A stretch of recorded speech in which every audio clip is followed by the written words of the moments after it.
Alors quand on regarde la recherche expérimentale, elle nous a permis tout d'abord de montrer, de comprendre que les patients avaient une persistance anormalement prolongée du granulome. C'est-à-dire qu'on a vu effectivement qu'il y avait une certaine durée du granulome, mais donc de la lésion histologique, mais qu'elle s'estompait constamment. Donc ça, c'était un point important. Après, on a pu montrer que quand on injectait des nanoparticules dans un muscle, il y avait une diffusion systémique. Et notamment, elles pouvaient entrer dans le cerveau. Dans un troisième temps, nous avons pu analyser à partir de là des mécanismes qui contribuaient à l'entrée dans le cerveau.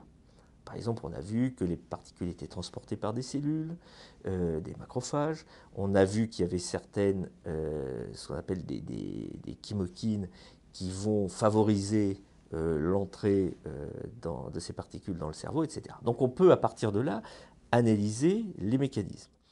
Alors le quotidien des patients est marqué évidemment par l'existence des symptômes qu'ils ont et qui vont impacter leur vie quotidienne.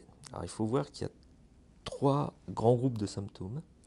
Le premier, ce sont les douleurs qui sont typiquement musculaires et articulaires.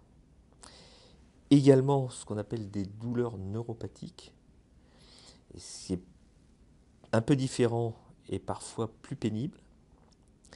Donc ça, c'est en général des symptômes qui sont présents le plus souvent dès le début et qui vont motiver la prise en charge médicale. Il s'associe habituellement au deuxième type de symptômes qu'est l'asthénie, ou pour parler plus simplement la fatigue, qui est vraiment une fatigue extrêmement intense, alors qui est fluctuante, qui est variable, qui est habituellement quotidienne, il n'y a pas beaucoup de répit, et surtout qui a des particularités, c'est de ne pas être amélioré par le repos, et notamment le sommeil. Et puis le troisième élément, qui est un élément, là encore, souvent sous-estimé, mais qui de mon point de vue est vraiment un élément majeur de la maladie, ce sont les troubles cognitifs. Alors, tous les patients n'ont pas des troubles cognitifs, je dirais, vraiment caractérisés. C'est-à-dire qu'il y en a qui ont simplement des difficultés d'attention liées au fait qu'ils sont fatigués ou qu'ils ont des douleurs chroniques. Mais chez une majorité des patients, on a des vrais troubles cognitifs qu'on objective par des bilans neuropsychologiques et qui vont impacter toutes les activités, qu'elles soient professionnelles ou de la vie quotidienne.